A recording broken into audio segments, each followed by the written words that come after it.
ভাই এখনকার কিছু পুলাবেনদের বাপ মায়ে কয় যে ভাবি আমার ছেলে না মোবাইল না দেখলে খেতেই চায় না, অনেক জ্বালায় খাওয়ার সময়। এদেরকে আমি ইউটিউবে খুকু মেলন করে দিই, ওটা দেখে ওরা ঘ্যাট ঘ্যাট করে সব খেয়ে ফেলে। এইসব উইনারে ভাই মাঝে মধ্যে আমার ডিসপ্লে মার খেয়া যায় না। মানে আমি যদি ছোটবেলায় একটু ভাত খাওয়া লইয়া তেরি বেরি করতাম তাইলে রে ভাই আমার আম্মাই আমার এমন পেদানি দিত যে পেদানির ঠেলায় আমি কেন আমার 14 গোষ্ঠী ভাত খাওয়া শুরু করে দিত।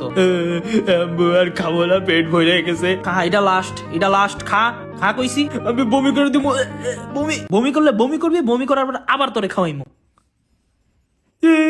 আর আমি বুঝি না এখনকার বাপ মারা কিছু থেকে কিছু হইলেই পুলা বাইনের হাতে মোবাইল দিয়া কেন হেরারে শান্ত করে না। মানে ধরো হে যদি একটু শয়তানি করে তাইলে হের বাপ মা হেরে মোবাইল দিয়া বয়া রাখে। হে খাইতে চাইতেছে না, মোবাইল দিয়া বয়া রাখে। মেহমানের বাড়ি থেকে বেশি দুষ্টামি করতেছে, মোবাইল দিয়া বয়া রাখে। তার কাজে ডিস্টার্ব করতেছে, মোবাইল দিয়া বয়া রাখে। বেশি চিল্লা ফাল্লা করতেছে, মোবাইল দিয়া বয়া রাখে। আর এই সব বাপ মাই দিন শেষে গিয়া কইবো ভাবি আমার ছেলে না মোবাইল অ্যাডিকশন হয়ে গেছে, সারা দিন ধরে খালি মোবাইল টিপে, কোনো একটা কাজ করতে চায় না, জানেন না। আরে ছাগলরা তোমরাই তো অ্যাডিক্ট বানাইছো প্রথমে। আর এখন পুলার অ্যাডিকশন লাগার পর হেরে দোষ দিতেছো যে পুলাই সারাদিন মোবাইল টিপে, হে কোনো কামই করে না। আমার কথা পুলা পর্যন্ত দুষ্টামি করবোই, কানের নিচে দুইটা চর মারলে এমনি খাওয়া শুরু করে দিব। আর তাও যদি না খাই তাইলে রে ভাই না খায়া থাক, মানুষ তো এক সময় না এক সময় খিদা লাগলে ঠিকই খাওয়ার লাগে কানবো। তাও আর যাই হোক আমি হেরে ইউটিউবে খুকু মেলন দেখে এত ছোট বয়সে মোবাইল অ্যাডিক্ট বানাইতাম না, তোমরাও বানায়ও না। আল্লাহ হাফেজ।